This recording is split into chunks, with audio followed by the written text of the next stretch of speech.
দেশে TV channel যেভাবে বাড়ছে তাতে অদূর ভবিষ্যতে কি হতে পারে? দর্শক, একবার ভাবুন তো, হয়তো 2025 সালে আমরা কমিউনিটি টিভিও দেখতে পাব। কেমন হবে সেই টিভির চেহারা? চলুন দেখে আসি সেরকম একটি কমিউনিটি টিভি, বরিশাল টিভির কার্যক্রম। এখন বাজার সদাই দিন দিন বাড়তেই আছে। বাজারের জিনিসপত্রের দাম সদাইপাতি কিনা মানুষের মাথা দিয়ে ধুলা উঠে যাইতে আছে। সয়াবিন তেলের দাম 3 টাকা বাড়ছে লিটারে। আসুক্কা পোলার চালের দাম কেজিতে 20 টাকা বাড়ছে। সিঙ্গুর মাছ, ভেটকি মাছের দাম কিছুটা কমলেও মুরহার দাম বাড়ছে কেজিতে 5 টাকা। আর এইয়া লইয়া সাধারণ মানুষের মধ্যে ক্ষোভ বিরাজ করতে আছে। বাজার ঘোরাঘুরি কইরা রিপোর্ট করছে মিজান সবুজ। শেরশার আমলে বলে টাহায় 8 মণ চাল পাওয়া যাইতো, আর বরিশাল চক বাজারে মোটা চাউলের কেজি 40 টাকা। পোলার চাউলের দাম 7 করিয়া এক সপ্তাহের মধ্যে বাড়ছে কেজিতে 20 টাকা। সোয়াবিন তেলের দাম লিটারে আবারও 3 টাকা বাড়ছে। এখন তো শীত শেষ হয়ে গেছে, এই লিগে সবজির বাজার একটু চেতা। যে কদু 2 সপ্তাহ আগে 20 টাকায় মানুষে কিনছে, এখন হইয়া 40 টাকায় বিয়ায়। লাল হাক, কদু হাগের দাম আগের না হানি আছে। আইসেন কমেতুন টিভি এই দেখায় এই বাজারটা দেখছেন আপনারা, বুঝছেন?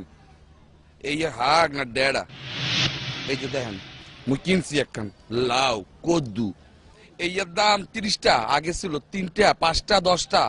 এখন এই খাই ডাইল দিয়া, বুঝছেন? আর এই যে আন্ডা এই হইলো 35 টা আলি, বুঝছেন?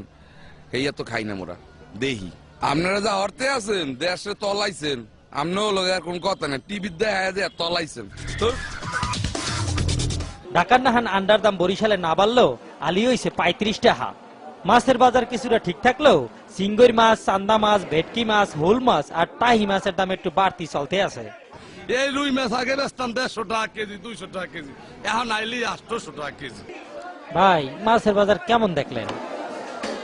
আইছিলাম ইলিশ মাছ কিনবো বললাম, আর কিছু এই 40 মাছ, বুঝছেন? গরুর গোস্তের দাম আগের লাহানি 280 টাকা, ছাগলের গোস্ত 320 টাকা, তবে মুরার দাম কেজিতে 5 টাকা বাড়ছে। ধান, নদী, খাল এই তিনে বরিশাল হইল। এখানে মাছের দাম আর চাউলের দাম কিনলেই যে এত বাড়ে, হ্যাঁ কইতে পারে না ক্রেতা বিক্রেতা কেউই। জিনিসপত্রের ঊর্ধ্বগতি, খাইতে হবে তাই এই কচুল্লতি। প্রত্যেক সপ্তাহে এই যে জিনিসপত্রের দাম বাড়তি আছে, এই লইয়া হগলির মধ্যে ক্ষোভ বিরাজ করতে আছে।